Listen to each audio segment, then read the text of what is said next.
지난화까지의 줄거리. 갑작스러운 검시 의뢰로 심야의 검시실에 모인 3명의 검시관. 일을 시작하려는 찰나 시체가 갑자기 신음소리를 내는 괴현상이 벌어지는데 과연 김유는 괴이와 다른 플레이어들을 극복하고 자신이 사랑하는 시체를 몰래 빼돌릴 수 있을 것인가?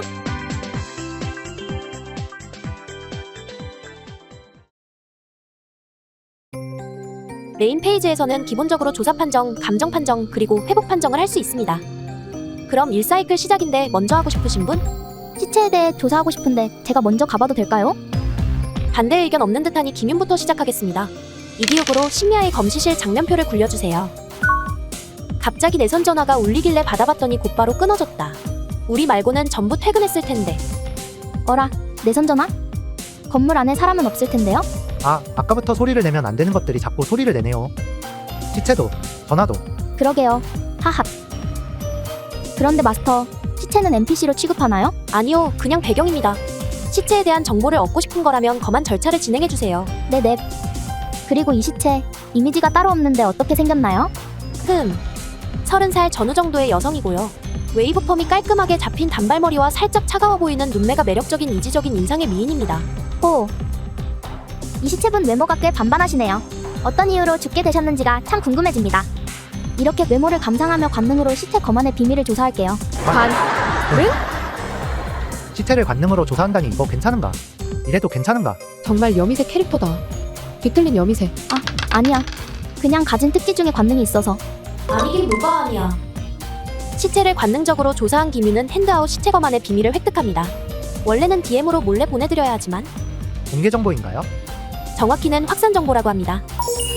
누군가가 획득하는 순간 모든 플레이어에게 공개되는 정보를 의미하죠. 사망 추정 시각은 저녁 19시 무렵. 왼손 손목에 베인 상처 외에 외상은 안 보이고 상처의 모양은 현장에서 시체가 쥐고 있던 나이프하고 일치하네요. 다른 외상이 없으니 자해로 인한 실혈사 같기는 한데 묘하네요. 출혈과는 별 관계 없어 보이지만 시체에서 약물 반응이 검출됐어요. 여기서 새로운 핸드아웃 약물 반응이 공개됩니다. 시체 보험은 아직 공개되지 않는 건가? 정보를 추가로 얻기 위해선 약물 반응을 조사해야 하는 듯하니 일단 장면 닫겠습니다. 그럼 다음 어느 분이 하실래요? 박 검사한테 뭔가 있을 것 같은데. 저도 그렇게 생각해요. 그치만 인세이는 함정 정보도 자주 나와요. 별 도움은 안 되면서 그저 쇼크나 공포 판정을 가하기 위한 비밀. 그렇네. 그런 정보 많이 있지. 시노비감이랑은 달리 인세이는 유독 함정 정보가 많은 느낌이더라고요. 호러를 테마로 하고 있어서 그런가? 사이클 제한이 빡빡하면 함정을 따로 안 넣기도 하는데 4사이클인 거 보면 조금 조심해야 할지도. 그치만 저는 박 검사가 너무 수상하네요.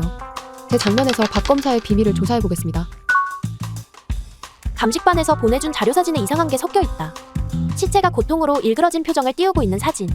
이런 사진을 왜 여태 발견하지 못했던 거지? 마스터, 이 사진들도 박 검사가 준 건가요? 뭐 그렇다고 하죠. 검찰 측에서 넘어온 증거 자료들입니다. 그럼 자료 사진을 검토하면서 이런 이상한 사진을 섞어보낸 박 검사의 의도를 읽어내겠습니다. 미디어로 조사 판정입니다. 비밀을 보내드렸습니다. 조사 판정은 목표치가 5인 건가? 아니요. 조사 판정도 다른 판정과 마찬가지로 판정에 지정된 특기에 따라 목표치를 결정해요. 예를 들어 방금 기채연이 실시한 미디어 판정을 선배가 한다고 가정합시다. 내 특기 배치는 이런 모양이야. 미디어 특기는 갖고 있지 않지만 한 칸 떨어진 곳에 카메라, 3칸 떨어진 곳에 의학이 있지. 그렇다면 더 가까운 카메라로 판정해야겠네요. 한 칸 떨어져 있으니까 기본 목표치인 5에 1을 더해서 최종적인 목표치는 6이 됩니다. 하지만 조사 판정의 지정 특기는 판정을 실행하는 플레이어가 원하는 특기예요. 성공률을 높이기 위해 자신이 보유한 특기를 지정하는 게 상식이니까 조사 판정의 목표치가 5라고 해도 크게 틀린 건 아니죠. 다만 롤플레이를 위해서 일부러 자신에게 없는 특기를 지정하기도 해요. 판정의 불이익을 받으면서까지 충실히 역할 연기를 수행하다니 게이머의 귀감이네요. 마스터, 박 검사의 비밀은 노출된 글자들에도 의미가 있는 건가요? 노출된 글자? 그것은 시나리오의 사정상 답할 수 없습니다. 지금으로선 이게 다인가 보네요. 장면 닫고 차례 넘기겠습니다. 네. 그리고 여러분에게 부탁드리고 싶은 게 하나 있습니다. 저를 이페인이라 불러줄래요? 이페인? 게임 마스터가 아니라? 지난번 꿈장어 세션부터 저 호칭을 엄청 밀더라고요. 그치만 플레이어들은 봉마인이라는 멋진 호칭을 가지고 있잖아? 봉마인, 말을 봉인하는 자. 아니요. 봉은 만날 봉자니까 구태여 해석하자면 마와 마주치는 자 정도겠죠. 진짜? 처음 알았어. 일본어 단어인 오우마가 토끼를 조금 비틀어 만든 조어인데 아무튼 지금 중요한 건 플레이어 측엔 그런 멋있는 이명이 있다는 겁니다. 나도 멋진 이명을 가지고 싶어.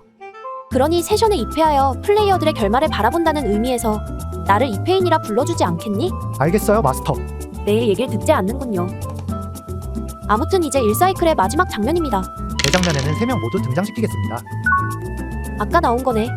갑자기 내선 전화가 울리길래 받아봤더니 곧바로 끊어졌다. 우리 말고는 전부 퇴근했을 텐데. 이 검시실 장난 전화가 좀 많이 오네요. 시체 상태는 어떤가요, 법의관님? 매우 흥미롭네요. 수상한 약물 반응이 검출되었어요. 그렇게 활기차게 할 만한 말이 아닌 것 같은데. 그렇다면 상세한 부검이 필요할까요? 제가 조금 살펴봐도 될까요? 약품에 대해서라면 꽤 자신이 있거든요. 약품 특기로 약물 반응의 비밀을 조사하겠습니다. 험블이 나왔으니 판정은 실패. 거기에 더해 광기카드를 한 장 뽑아주세요. 말하는 걸 깜빡했는데 광기카드는 총 12장입니다. 누구 부적 사용해 주실 분은 없으실까요? 무기 가지고 있는 거 쓰면 되지 않아? 무기는 전투 장면에서만 쓸 수 있어요. 그랬나? 신호비감이랑 헷갈렸네. 부적이라면 내가 써줄게. 감사합니다.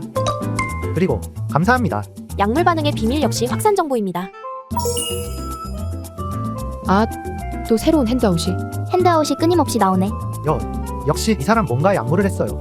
자세한 건 부검을 해봐야 알 수 있을 것 같은데. 그에 따라 새로운 핸드아웃을 공개합니다. 약물을 본인이 한 건지도 알 수 있을까요? 주입당했을 가능성도 있잖아요. 살인사건이면. 글쎄요. 평소부터 약물을 했는지 정도라면 가능할지도. 에이, 왜 그렇게 자신이 없어요. 멋지게 약물 반응을 밝혀주셔놓곤. 네, 감사합니다. 뿜어져 나오는 양기에 눈부셔하며 장면 닫겠습니다. 이걸로 1사이클이 종료되었습니다. 마스터 장면은 특별히 없으니 바로 2사이클로 들어갈게요. 이쯤에서 잠깐 상황을 정리해보자. 지금 신경 쓰이는 게 한두 가지가 아니야. 사건의 진상, 시체가 움직이는 이유, 그리고 가장 중요한 플레이어 간의 대립관계. 하지만 프라이즈 획득이 최우선 사항이라는 점은 변하지 않았고 핸드아웃 시체 복원도 이미 발견했어. 이번 사이클에 그 비밀을 획득하면 증거날조를 최대 3번까지 시도할 수 있겠네. 이 정도면 프라이즈를 얻지 못해서 사명 달성에 실패할 염려는 없겠지. 이페인. 검열된 내용의 해제 조건은 알 수 없나요? 제대로 불러주셔서 감사합니다. 그치만 비공개 정보에 대한 질문은 가급적 밀담을 사용해주세요. 방금 것도 말하면 안 되는 내용이었나요? 아니요. 비밀에 검열된 내용이 존재한다는 것 정도는 괜찮겠죠. 질문에 답하자면 현재로서는 알 수 없다 입니다. 만약 제가 검열의 해제 조건을 알려주고 싶었다면 핸드아웃에 적어놨을 거예요. 무슨 얘기하는 거야? 박검사의 비밀에 관한 건가? 조건을 만족시키면 내용이 변하는 타입의 비밀인가 보네요. 보통은 특정 핸드아웃을 조사하거나 특정 장면을 겪는 것이 조건인 경우가 많죠. 아무튼 2사이클에서 먼저 하고 싶으신 분? 어라? 아무도 없나요? 시체 복원의 비밀을 내가 직접 조사한 뒤 바로 증거날조에 도전하는 것도 가능하지만 만약 판정에 실패하면 기회를 한 번 놓치게 돼. 흐름상 시체 복원의 비밀도 아마 확산 정보겠지. 다른 사람이 조사할지도 모르니까 여기선 가급적 나중에 행동하고 싶어. 희망자가 없으니 주사위로 정하겠습니다. 여기선 가급적 나중에 행동하고 싶었는데. 전원을 등장시켜서 시체 부검의 비밀을 조사하겠습니다. 근데 다들 같은 방 안에 있는데 장면 등장 여부 선언하는 거 좀 어색하네요. 그치만 게임 데이터적으로 영향을 주는 요소라 선언은 해야 해요. 장면은 물리적 단위가 아니라 이야기의 단위니 별 문제는 없다고 생각합니다만 일단 이제부턴 특별한 언급이 없으면 전원이 장면에 등장하는 걸로 하겠습니다. 그럼 장면표 올릴게요. 오, 기대값이다. 라디오에서 강민경의 병원에 가다가 흘러나오고 있다. 가사가 왠지 의미심장하게 들린다. 어라. 배경음악이.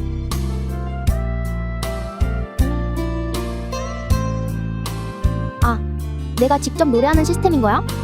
어쩐지 공명을 엄청 구체적으로 지정한다 싶었는데 그런 거였군요.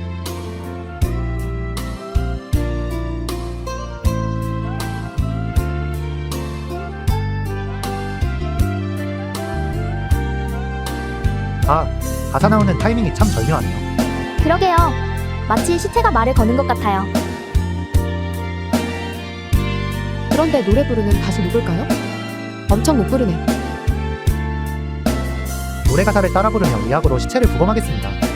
가슴을 도려내 에고. 다들 예상하셨겠지만 확산 정보입니다.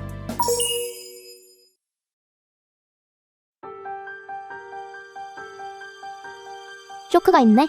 그렇습니다. 쇼크란 캐릭터들이 비밀을 밝혀낸 뒤 받는 정신적 충격을 의미하는 것으로 데이터적으로는 쇼크 대상의 이성치를 1점 감소시키는 것으로 표현됩니다. 전원 이성치를 1점 줄여주세요. 그리고 새로운 엔드아웃, 신종 마약이 공개됩니다. 사망 직전에 투여된 이 약물, 일반인이 쉽게 구할 수 있는 게 아니에요. 어쩌면 박 검사님도 이걸 눈치채고. 시크릿 다이스? 뭐죠? 신경 쓰지 마세요. 저는 기분과 상관없이 갑자기 주사위를 굴리는 병이 있어요. 용이가 제대로 안 불러주니까 애가 좋거됐잖아. 제 탓인가요? 아무튼 이제 장면 닫을 거죠? 시체 부검의 비밀이 공개된 것을 계기로 이 시점에서 마스터 장면을 삽입하겠습니다. 산자든 죽은 자든 소중한 육신을 손괴하는 것은 원하지 않는다. 그러니 검시는 되도록이면 검한 단계에서 끝내는 것이 최선이다. 하지만 죽은 자의 진실을 밝혀내기 위해서는 원하지 않아도 그 몸을 파헤쳐야 할 때가 있다. 마음을 다잡은 당신들은 언제나처럼 창백한 피부에 메스를 집어넣었다. 상처에서 피가 뿜어져 나온다. 이상한 일이다. 방금 죽은 시체도 아닌데 심장이 멈춘 시체에서 이렇게 많은 피가 뿜어져 나올 리가 없다. 무언가가 이상하다는 걸 직감한 순간 검시실의 공기가 변했다. 라디오의 음성에 기분 나쁜 노이즈가 섞여오고 전등은 파직파직 소리를 내며 깜박이기 시작하며 깔끔하던 검시실 벽이 피와 얼룩으로 물든다. 눈앞에서 벌어진 이변에 당신들이 경악한 그 순간 검시실의 웃음소리가 울려 퍼졌다. 그 소리는 틀림없이 눈앞에 누워있는 시체에서 나오고 있었다. 전원, 웃음으로 공포 판정을 실행해주세요. 공포 판정이란 캐릭터들이 공포를 느낄 만한 사건을 겪었을 때 실행하는 판정으로 이에 실패하면 두려운 현실을 받아들이지 못하고 마음의 형태가 변질되거나 자신만의 망상에 빠져버립니다.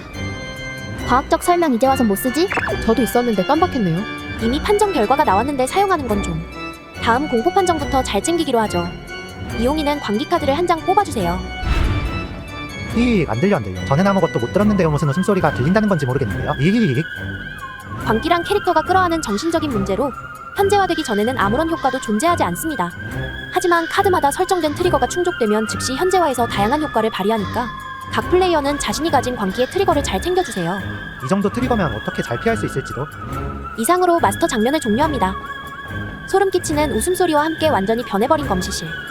과연 플레이어들은 살아서 아침해를 맞이할 수 있을까요?